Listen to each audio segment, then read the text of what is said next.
ادع إلى سبيل ربك بالحكمة والموعظة الحسنة وجادلهم بالتي هي أحسن إن ربك هو أعلم بمن ضل عن سبيله وهو أعلم بالمهتدين.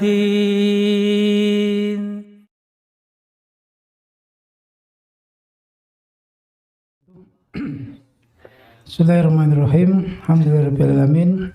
Asyhadu an la ilaha illallah wa asyhadu anna Muhammadar Rasulullah sallallahu alaihi wasallam wa ala alihi wa ashabihi amma ba'd. Kita lanjutkan halaman 43 bab ke-11. Baik, tafadhal. Bismillahirrahmanirrahim. Tempat terlarang menyembelih. Bab 11. Menyembelih binatang dengan niat karena Allah dilarang dilakukan di tempat yang dipergunakan untuk menyembelih binatang bukan karena Allah. Firman Allah Subhanahu wa taala, A'udzu billahi minasyaitonir rajim. Walladzina ittakhadhu masjidan diraran wa kufran wa tafriqan bainal mu'minina wa irsadan liman haraballaha wa rasulahu min qabl wa la yahlifunna in aradna illa al-husna والله يشهد إنهم لكاذبون لا تقم فيه أبدا لمسجد أسس على التقوى من أول يوم أحق أن تقوم فيه رجال يحبون أن يتطهروا والله يحب المطهرين.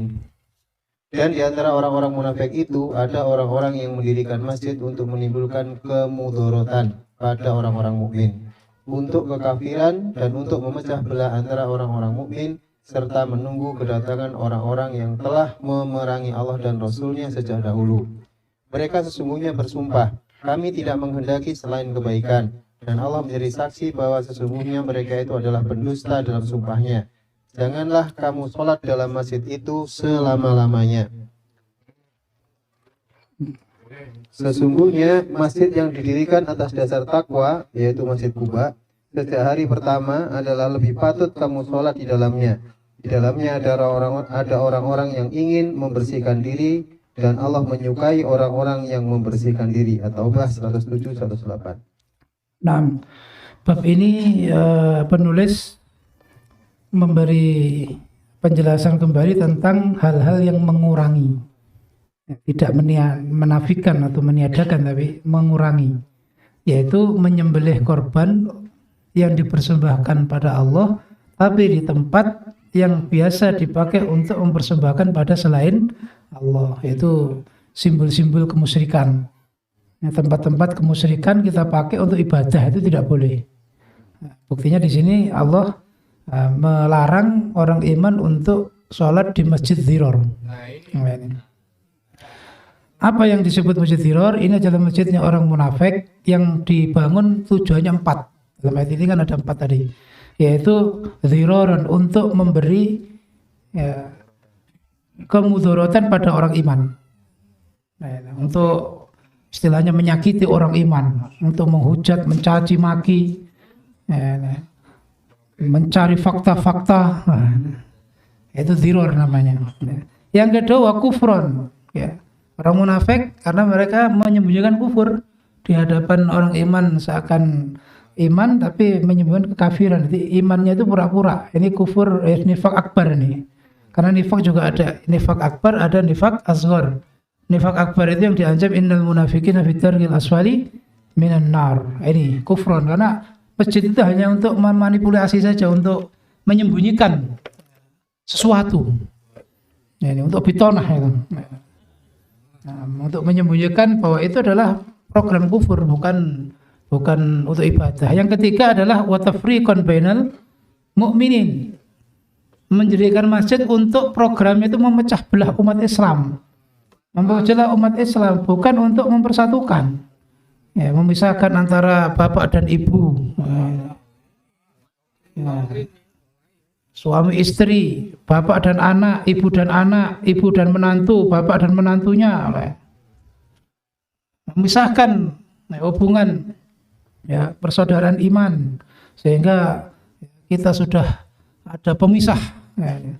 Kita tidak akan pernah bertemu di surga. Oh. Lakum dinukum. Ya. Lakum dinukum waliyadin. Padahal sholat di masjid. Yang keempat, irsadan liman haraballaha wa rasulahu min qabl, menjadi markas, ya, pusat untuk membantu orang yang memerangi Allah Rasul. Ini empat maksud yang dituju oleh Masjid Diror. Itu nggak boleh, ya, bertempat di situ untuk ibadah. La takum fihi abada. Ya, la takum fihi abada. Makanya menyembelih kan juga simbol dari ibadah.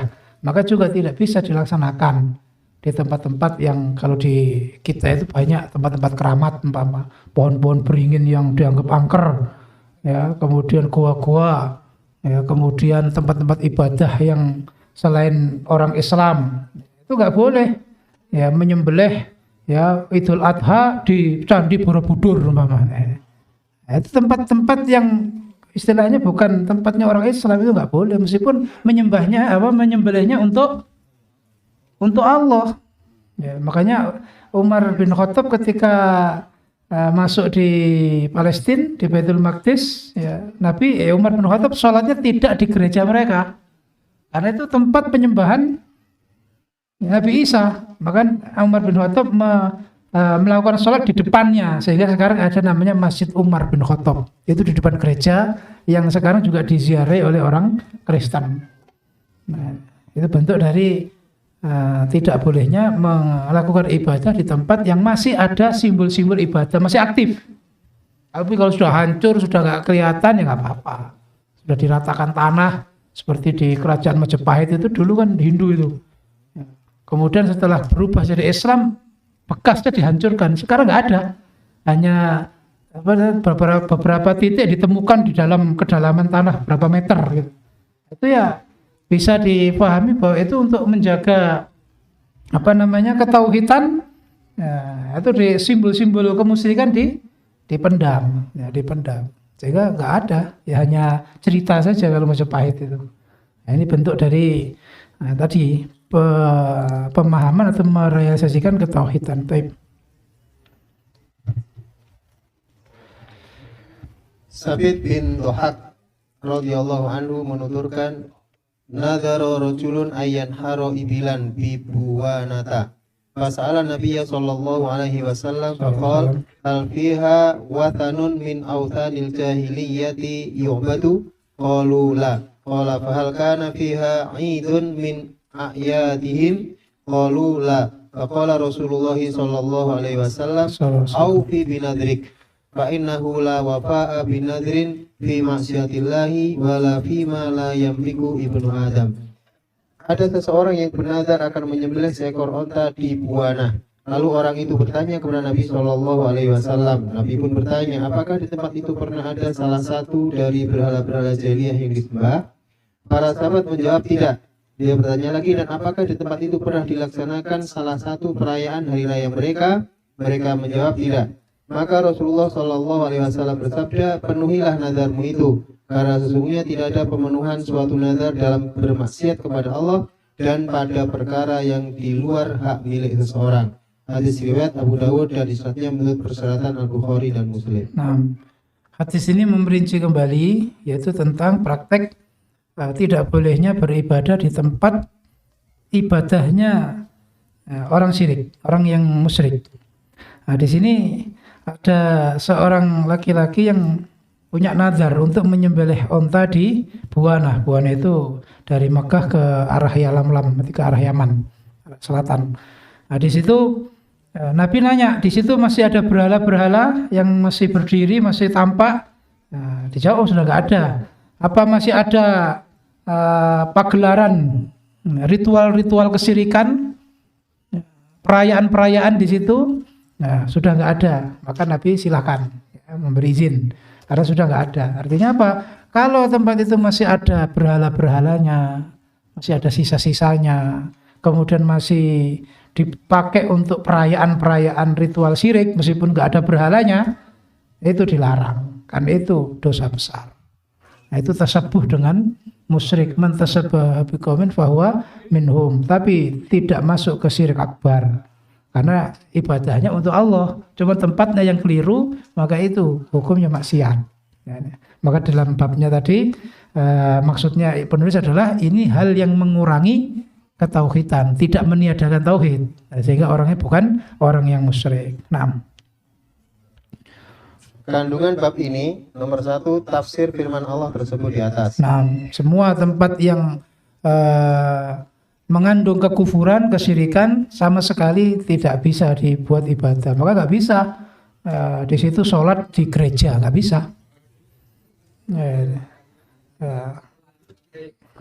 Menyembelih di gereja, nggak bisa. Nikah di gereja, itu kan menyebut nama Allah dan sebagainya, pengibadahan.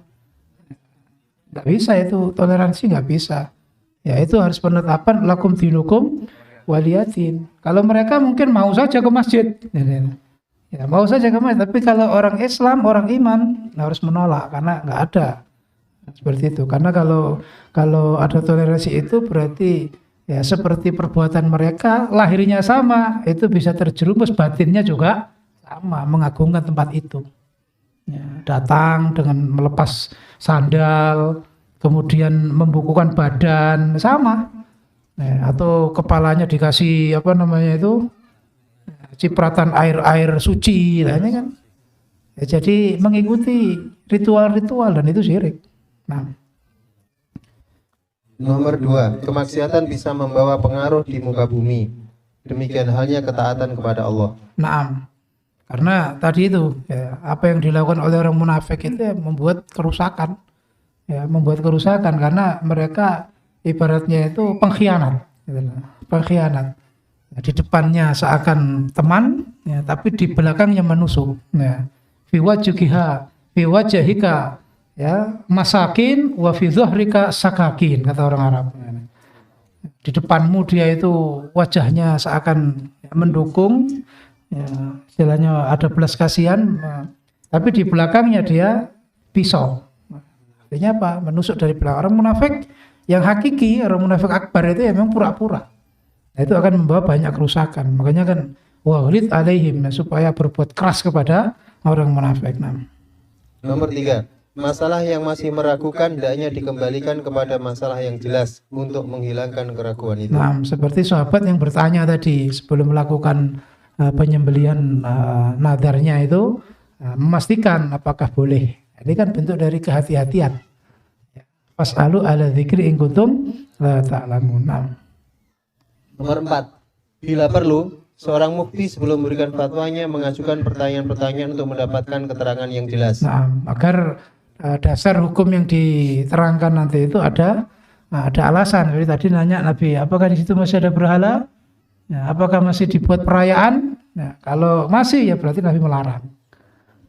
Kalau enggak, ya Nabi mempersilahkan seperti hadisnya tadi. Itu namanya seorang mufti mengajukan pertanyaan agar status hukumnya nanti bisa jelas. 5. Tidak dilarang menentukan suatu tempat tertentu untuk melaksanakan nazar selama tempat itu bebas dari hal-hal yang terlarang. Terlarang ya mengandung kufur dan syirik tadi. 6. Akan tetapi jika pernah salah satu dari berhala-berhala kaum jahiliyah, meskipun sudah tidak ada lagi, maka dilarang melaksanakan nazar di tempat itu. Jika memang di situ ada sisa-sisanya, jadi pernah salah satu gitu, maksudnya ada sisa-sisa, katakanlah patungnya sudah hancur, tapi masih ada di situ. Nah itu nggak boleh, karena masih ada bekas-bekasnya.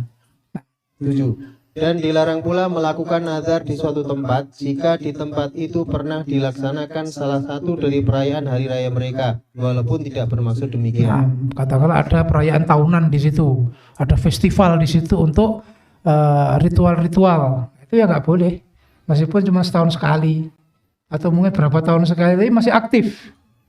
Nah, digunakan untuk perayaan. Nah, ini bentuk dari simbol kesyirikan, maka tetap nggak boleh.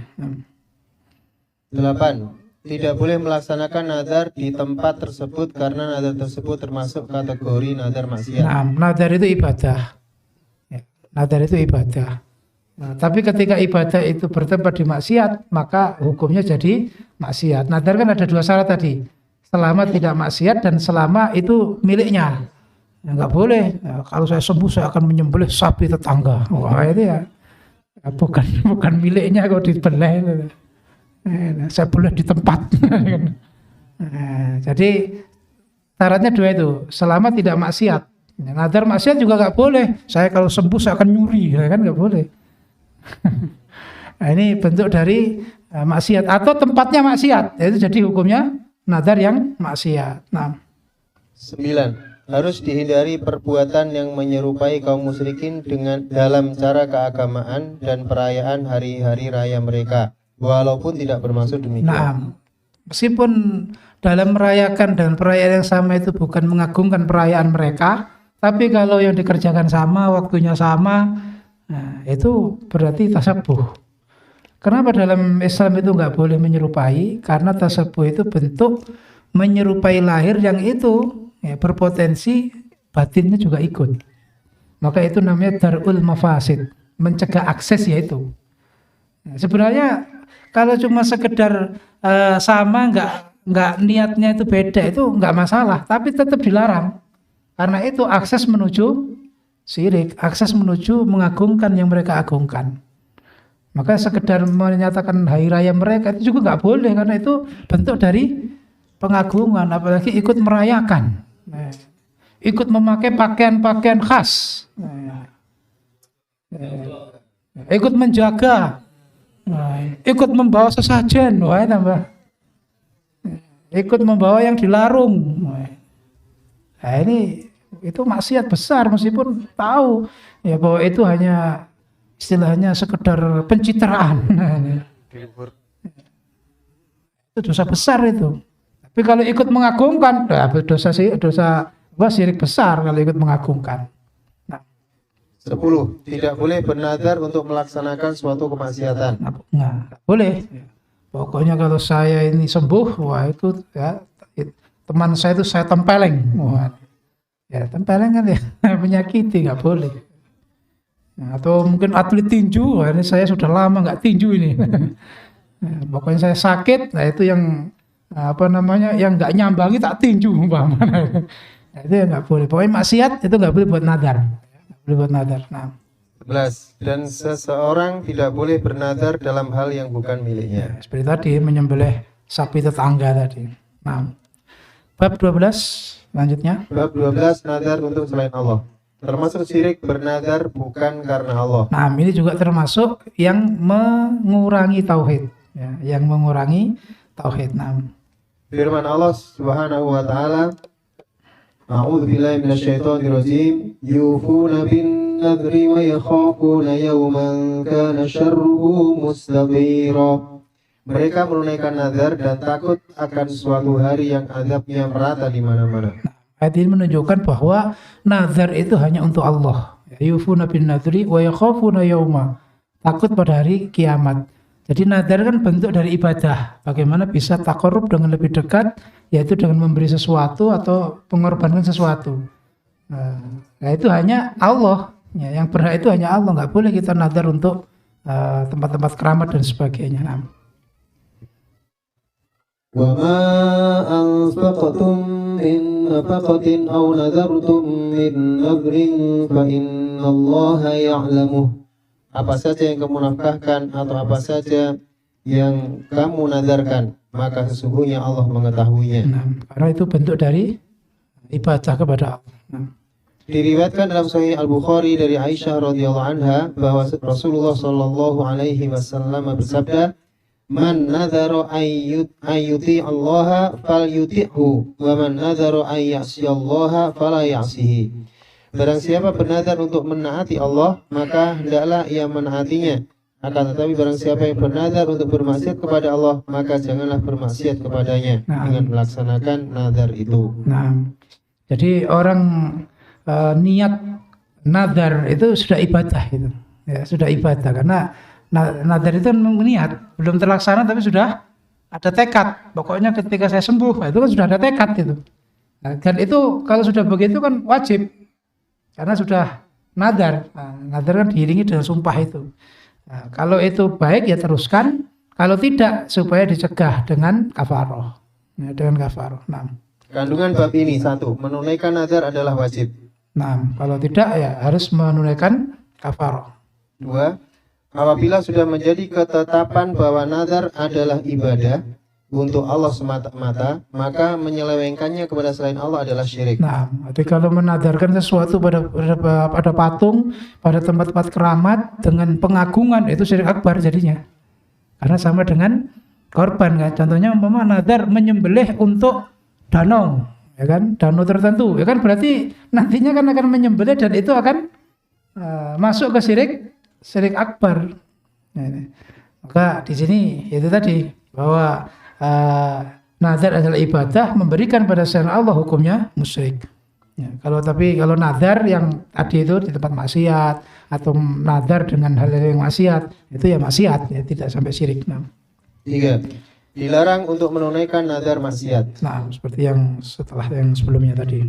Baik, lanjut bab 13. Berlindung kepada selain Allah bab 13. Termasuk syirik isti'adzah, meminta perlindungan kepada selain Allah. Nah, dalam hal ini adalah syirik pekerjaan yang amalan yang menghilangkan tauhid. Ya, karena isti'adzah itu adalah memohon perlindungan dan itu hanya untuk Allah. Ya, hanya untuk Allah. Baik. Firman Allah Subhanahu wa taala, a'udzu billahi minasyaitonir rajim, wa annahu kana rijalun minal insi ya'udzuna birijalin minal jinni fazaduhum rahaqa. Dan bahwasanya ada beberapa orang laki-laki di antara manusia meminta perlindungan kepada beberapa laki-laki di antara jin, maka jin-jin itu menambah bagi mereka dosa dan kesalahan. Al-Jin ayat 6. Nah, jelas bahwa ini fenomena kesyirikan nyata. Ketika manusia itu meminta tolong pada jin dalam hal-hal yang jin tidak mampu, ya, hal-hal yang hanya Allah yang memberi, seperti memberi rezeki, memberi keturunan, ya, memberi keluasan hidup, itu kan hanya Allah. Ketika memintanya kepada jin, berarti itu namanya ya, memohon perlindungan, memohon pertolongan dari jin. Maka dia memberikan ibadahnya kepada jin. Ya, apalagi diiringi dengan tadi menyembelih. Dan itu biasanya gandengan sudah. Namanya ta'zim ritual itu nggak lepas dari persembahan. Itu syirik akbar. Nah, Qaula binti Hakim menuturkan, aku mendengar Rasulullah sallallahu alaihi wasallam bersabda, man nazala manzilan faqala a'udzu bi kalimatillahi tammati min syarri ma khalaq lam yadurruhu syai'un hatta yarhala min manzilihi dzalik. Barang siapa singgah di suatu tempat lalu berdoa, aku berlindung dengan kalimat atau kalam Allah yang maha sempurna dari kejahatan segala makhluk yang dia ciptakan, maka tidak ada sesuatu pun yang akan membahayakan dirinya sampai dia beranjak dari tempatnya itu. Hadis riwayat Muslim. Nah, hadis ini menceritakan, menegaskan tentang tahqiq tauhid, bahwa yang bertauhid itu hanya minta perlindungan kepada Allah, karena itu ibadah, nggak akan pernah diberikan kepada selain Allah. Ketika diberikan pada selain Allah, hukumnya musyrik. Ya, maka di sini Nabi mencontohkan kalau bertempat sesuatu kok ada takut, ya, biasanya juga ini bakat-bakatan juga, orang ada yang kemana saja itu nggak masalah gitu loh. Tapi ada yang punya perasaan kalau masuk itu kayak ada hawa-hawa. Ya kalau seperti itu berdoalah ini, ya, minta perlindungan pada Allah, jangan malah nyuwun sewu mbah. Klakson mobil di terowongan, di jembatan, bentuk-bentuk dari takut. Kalau itu memang dilakukan dengan penuh pengagungan, itu syirik akbar. Tapi kalau istilahnya hanya ikut-ikutan, nggak tahu itu maksudnya apa, itu ya tidak sampai. Tapi kalau jelas ada pengagungan dan takut kalau nggak ngerjakan itu dapat bencana, nah itu yang namanya isti'adzah. Kandungan bab ini 1. Tafsir ayat dalam surat Al-Jin. Nah, itu nyata, ya, itu realita. Banyak manusia yang minta tolong kepada jin, tidak menambah, ya, tidak menambah apa-apa kecuali durhakanya, tidak menambah apa kecuali dosanya, kesyirikannya. Karena ya siasatnya, ya, jin itu untuk mengganggu manusia itu luar biasa. Jin hidupnya lebih lama, jin lebih berpengalaman. Minal jinnati wan nas. Allah memulai jin dulu karena itu yang membahayakan itu. Karena dia memasuki sesuatu yang kita nggak tahu. Ya. Baik. Nomor 2, isti'adzah kepada jin atau selain Allah termasuk syirik. Nah, 3, hadis tersebut di atas sebagaimana disimpulkan oleh para ulama merupakan dalil bahwa kalam Allah bukan makhluk ciptaan karena disyariatkan agar isti'adzah dengannya. Soalnya andaikan ia makhluk niscaya dilarang karena isti'adzah dengan suatu makhluk adalah syirik. jadi a'udzu bikalimatillahi itu kan Al-Qur'an. Nah, kalam Allah itu nyata. Allah memang berbicara dengan ucapan yang didengar ala ya malik alama yaliku bijalalihi. Oh iya. Jadi kalimatnya Allah itu adalah zat, ya, zatnya Allah memang bukan makhluk. Kalau itu makhluk otomatis tidak boleh a'udzu bikalimatillahi tammah. Ya, makanya Quran itu adalah kalam. Ya, Quran itu kalam. Kita boleh berlindung dengan kalamnya Allah, berarti berlindung dengan zatnya Allah. Nah. Nomor 4, keutamaan doa ini meskipun ringkas.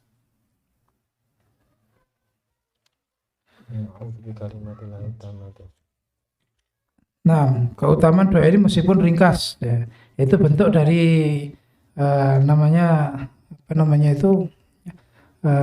jawami'ul kalam. Jadi jawami'ul kalam itu ucapannya pendek tapi mencakup semuanya. Tadi min syarri ma khalaq, dari segala kejelekan yang Engkau ciptakan. Itu kan bentuk dari semua kejelekan apa saja. Maka dia akan selamat ya, dari yang membahayakan di tempat yang dia tempati itu. Nah. Nomor 5, bahwa sesuatu yang bisa memberikan kemanfaatan duniawi seperti menolak suatu kejahatan atau mendatangkan suatu keuntungan tidak berarti bahwa hal itu tidak termasuk syirik. Kalau itu memang manusia mampu, oleh Allah diberi kemampuan, itu boleh. Seperti kita sakit datang ke dokter, ya kan? Terus minta saran konsultasi untuk bagaimana supaya penyakitnya itu ya bisa sembuh dan nggak kembali. Ya, itu boleh karena itu juga bentuk minta perlindungan, tapi dari kemampuan yang memang manusia itu mampu. Ya, kita nggak bisa membuat rumah, ya, terus kita minta tolong, ya, atau kita punya rumah yang gentengnya itu bocor, ya kan? Terus kita minta ahlinya, ya, talang-talang itu kan biasa ahli talang kan ada itu. Ya. Nah, itu boleh karena itu meminta pertolongan pada hal yang memang manusia mampu. Tapi kalau minta rezeki ya, supaya diluaskan, minta keturunan, ya, itu nggak bisa. Karena itu hanya Allah. Yang kedua, ya, ayat ini menunjukkan akibatnya orang yang berdoa pada selain Allah. Apa akibatnya? Tidak dapat apa-apa. Bahkan yang diandalkan nanti di akhirat membantu memberi syafaat, ya, tidak dapat. Meskipun di dunia akan aku saksikan nanti di akhirat.